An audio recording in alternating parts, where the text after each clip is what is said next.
Hello everyone, it's Infinity Gamer here, and I've got a little video here that might prove slightly controversial, but occasionally I do enjoy doing an odd opinion piece, just to share my thoughts. So this video is going to be about the ways I believe Infinity could be improved. I'm not going to labour onto too fine a point here, because actually, spoiler alert, 90% of the game is absolutely excellent, especially since M4 dropped. But I do think there's a couple of things that could actually help make it that ever so slightly bit better. These are opinions, they're not fact, and you might disagree with them, and that is absolutely fine. So please jump into the comments if you do disagree with anything, or even if you agree with anything I say. And please feel free to give this video a like if you want to see more of this sort of content in the future. Now this one is a bit of a talky video where I'm talking at you, so it's a bit podcast-esque. So what I'm going to do so that you've got something to look at is I'm going to show you some videos from my most recent battle report, which launched last week. I've got a card up at the top for you to be able to link to watch it if you want to. It's my first one of N4, playing Season 11 Unmasking, my O12 take on US Ariadna. So the visuals here are going to be from that, not edited, not with orders, not with anything. This is just the raw footage. If you want to actually see how orders get spent, the order of things, the dice rolls, then you've got to check out the actual battle report itself. So without further ado, let's jump into it, shall we? Now the first improvement that I would like to suggest, if I may humbly do so, actually came from listening to the most recent Loss of Lieutenant podcast. Now, the guys on there raised a really valid point, and I basically just want to throw my support behind this suggestion because I wholeheartedly agree with it. I'm certainly not trying to take credit of this as my own. These guys raised it, and when I was hearing it, I was like, absolutely, this is something that needs to happen, and their suggestions were excellent. It's basically improving the classifieds. Now, the reason why I think this is an excellent idea is because every time I try and play the classified deck, I never use the red, which is something that the team at Lost Lieutenant also mentioned. But with the green ones, I find that many of them require you to use a specialist. Now, I do realise that that's because the nature of Infinity is special operations, really strategic stuff in a covert and clandestine nature. But the problem with the actual gameplay is that you are probably using those specialists to try and fulfill the main mission objectives anyway. So you've probably got a few, a hacker, paramedic, a specialist operative, forward observer, those sorts of things. And they're actually going for consoles, they're actually going to complete the main mission themselves. If you start to lose those, which is a natural strategy for your opponent to inhibit your ability to complete the mission itself, there's nothing you can do about it, and then you also have a reduced chance of being able to complete your classified deck as well. What I would love to see are classified deck objectives that anyone in your army can achieve, so that if things are going pear-shaped and you've lost all of your specialists, you would then turn to your classified objective potentially and just go, well, this is now the only way I can get points and stop them from getting, a major victory, or for this to be an absolute runaway. Things like hunting the lieutenant. Now, I know that is one of the missions in the actual mission packs, but it would be nice if that was a classified. You'd then basically just go hunting for a lieutenant, pretty much. Another one is something like big game hunter, which I know is me stealing an actual objective from that other science fiction tabletop war game, but that's actually really good fun because you know that if you just put all your efforts into taking down their biggest unit, you'll get a sense of achievement and you'll also get a point from it too. I do fully appreciate that in Infinity the points values of models is private information, but you can often tell what a major unit is for your opponent. Now, I do appreciate that it's really easy to come up with a problem and not necessarily coming up with a solution, but I do think that if we were to relook at the classified deck and just go, well, what could anything in this army achieve? Let's add a couple more classified objectives that are like that. It might be simply, blow up a wall or a building or something using like D charges or anything like that. I don't know, it might be just be, I think there's one where it's like kill a unit in close combat. That's a good one because you can pretty much achieve that with anything because everything has a close combat value. Might be silly things, like blind. Someone in your opponent's army using something like a flash pulse, for example. There might be, non-lethal, which might be using a non-lethal weapon, like an adhesive launcher or something like that to incapacitate an opponent. It might be successfully hack an opponent, and that's all it has to be instead of doing something. Now, again, there's probably similar ones to this in the classified deck, but I basically think if, and I appreciate that the one I've just suggested would require a hacker, which would then be being used to complete the main objective anyway. But I think basically if there's more fun around objectives that any unit can achieve, or just more silliness from your other things, things that maybe add to the thematicness of a mission, that are really, really cool. It might be I can never die or something like that, and it might just be have a unit that resurrects itself or comes back from an unconscious state, either because it's been paramedicked, which I appreciate would require a paramedic in your list, or it might be because it's got that regeneration thing that Shazvasti have. Just something like that, where you look at your list and you just go, oh, actually, do you know what? A, I could achieve this, and B, it would be fun and would add to the fun of the game.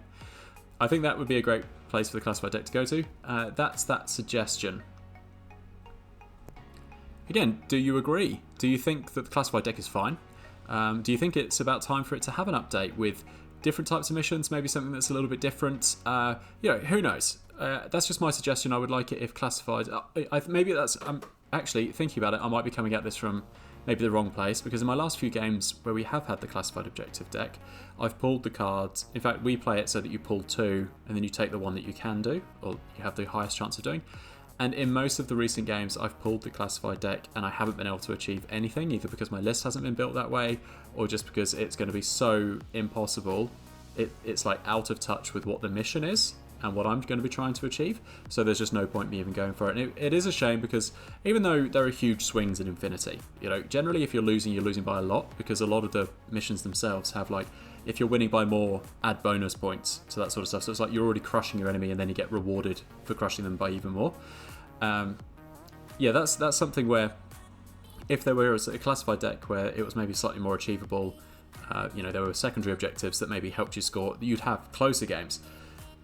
Often I've been in a situation where a game has looked like it's been more of a stomping than it actually was, just because of the last turn and the last ditch grab of objectives. And it might be nice for the mechanics of the game to reflect the actual fighting that happened, instead of just someone's ability to turn a couple of consoles over, or to get that last ditch, or resurrect an HVT that you had to kill, and then all of a sudden you've gone from hero to zero just because of one short skill, pretty much.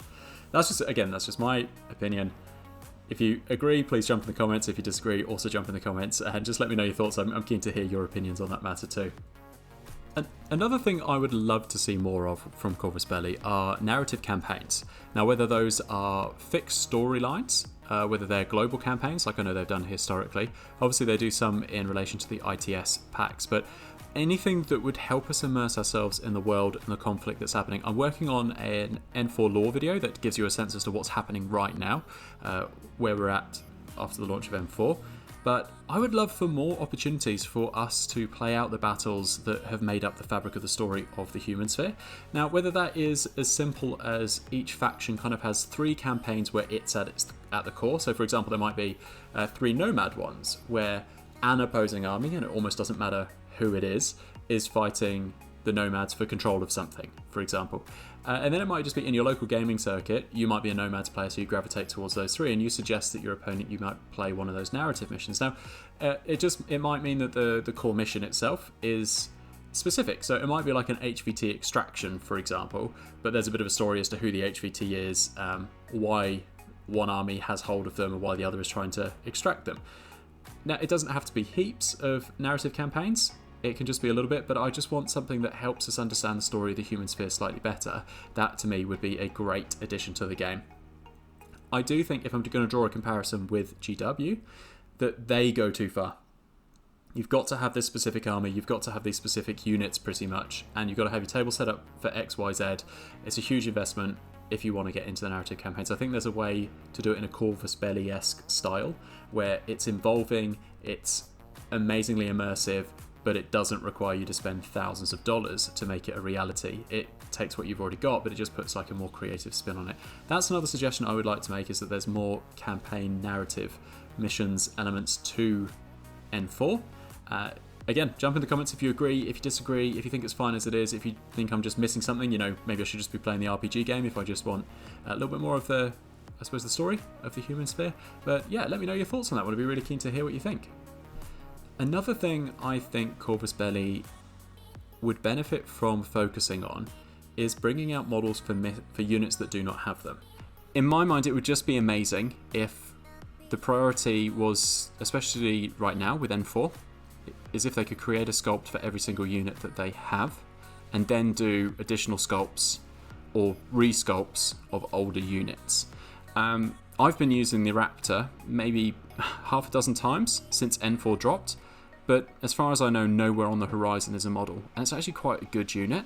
There's loads of other examples for that. I don't know if Tiangao, who's also now... And that's kind of another thing to reinforce my point, I guess, is that there are quite a few models now that suit many factions. So releasing one, like they have with a few, would actually keep a lot of factions happy. Maybe not so relevant with like the super niche stuff, but you know, a Raptor, it would be nice to have a model for that, especially as it's got like a S3 Diva bot, which means that my little helper bots, I can't remember what they're called now, aren't quite suitable, so I've actually got to bring in like a S3 model, which there's not a lot spare of. But anyway, I commend them for bringing out multiple different sculpts of the same model with weapons options, but I do wish that a priority would be made for the units that have no model at all. We do not need another Kodali, that's for sure. Please can we have a Raptor before we get any more Kodalis? Another thing... Now again, do you agree with that? Do you care that there are multiple units that don't have models, and then there are some units that have got multiple sculpts with different weapons and limited editions and special editions? Honestly, do you care?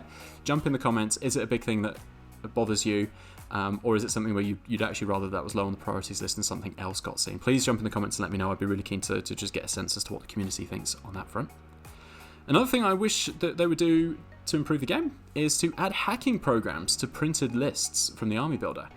So I know the new play feature on the app is really good and does have hacking programs on there, but once you have units and weapons on paper, why not also just add the hacking programs too? It does just seem odd to miss them off, but I definitely do have to say thank you for the courtesy list ability that is now available, and the little box on the courtesy list that explains what's public and private info. That's a beautiful touch, and I really like that as a new feature for the M4 updates. But it would be nice for the hacking programs to also be on the printouts too, so that you've got weapons profiles, hacking profiles, and pretty much everything that you need on there.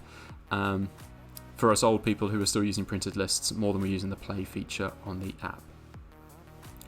A big wish of mine, a really big wish of mine, is that Corvus Belli would simplify sectorials. Now, I know this is a big ask, but N4 has been such a huge leap forward in simplifying the entire game that I kind of feel like the same could happen to sectorials. I mean, just think how much work would have been involved in getting the N3 rule set and translating that into N4. And I love N4. But I now want to explore sectorials, and they are still quite complex for me as a relatively new-ish player, having been playing for under 18 months. Like, understanding when different units can feature currently requires using both the sectorial charts and the army builder for me. And the latter doesn't warn you if you have an invalid fire team. And also the wording on which units can go in which groups is for me quite confusing. I think if you want new players to also jump into sectorials, they need to be easier to understand. And with something like military orders obviously being a focus and Starmada having been a focus, I'd like the pushing of sectorials. I just wish they were easier to understand. I'm sitting there trying to... And like, Starmada is not the most complicated sectorial out there. I fully appreciate that. But as I'm trying to build it, it's not super obvious to me what can go into what and what limitations and restrictions are in there. I actually had a go at a military orders list the other day, and I got confused as to what like a crusade fire team was, because I couldn't find any reference to it anywhere apart from in the army builder.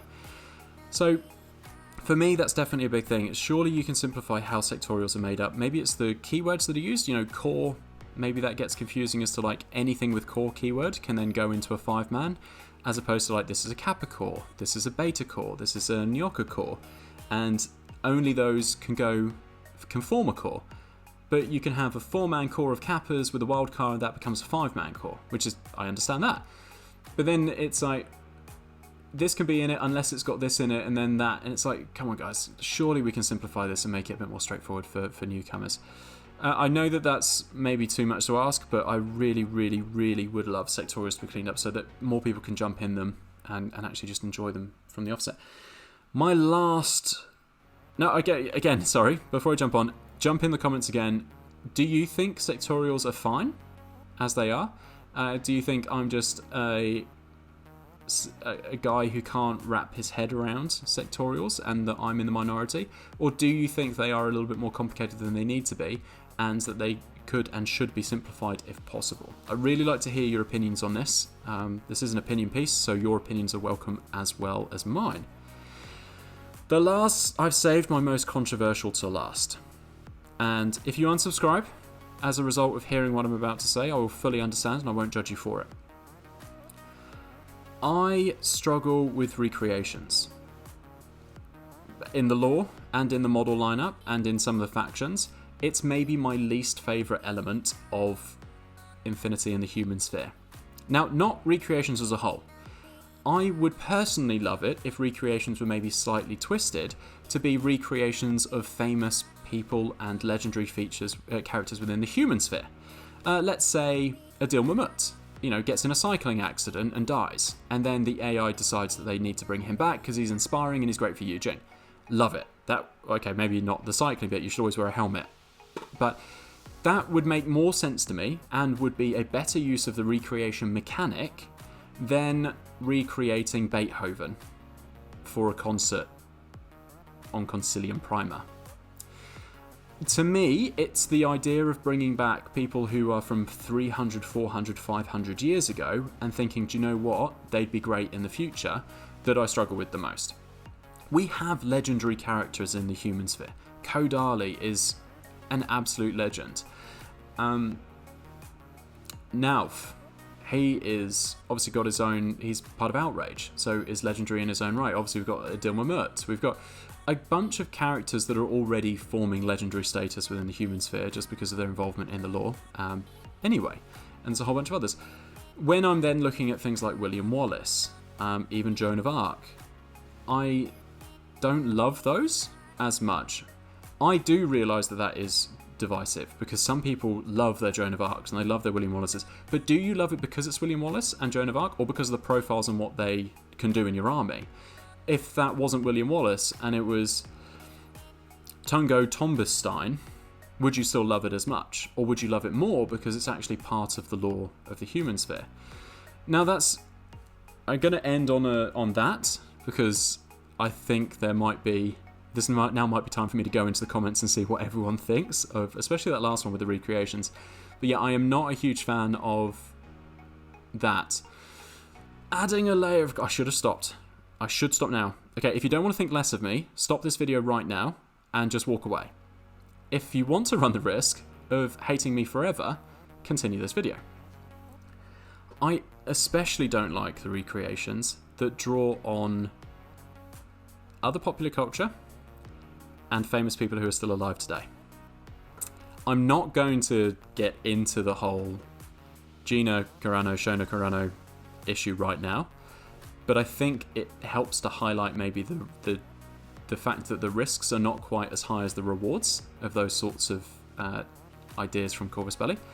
And also, I think the idea of grabbing something else from pop culture, no matter how cool it is, like current pop culture, and pulling it into your world, in my often wrong, humble, and unimportant opinion, can take away from how cool your own world is and the world building that you're doing. I know that I probably didn't phrase that very well, but for me, if you're pulling Deadpool into the human sphere, you're taking something that is from another fictional world and you're bringing it into a fictional world. I think that the human sphere is cooler than that, in a way.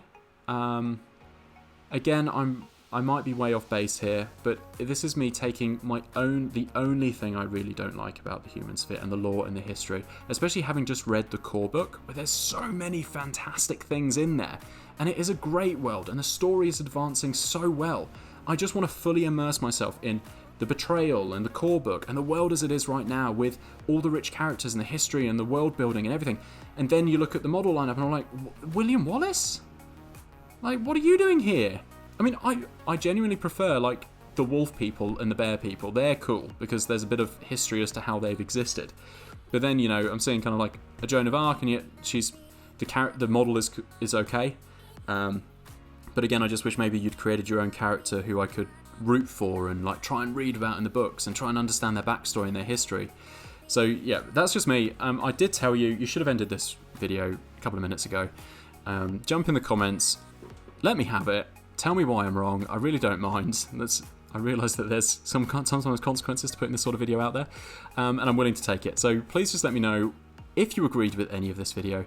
If you disagreed, you can. All I ask is just be slightly civil.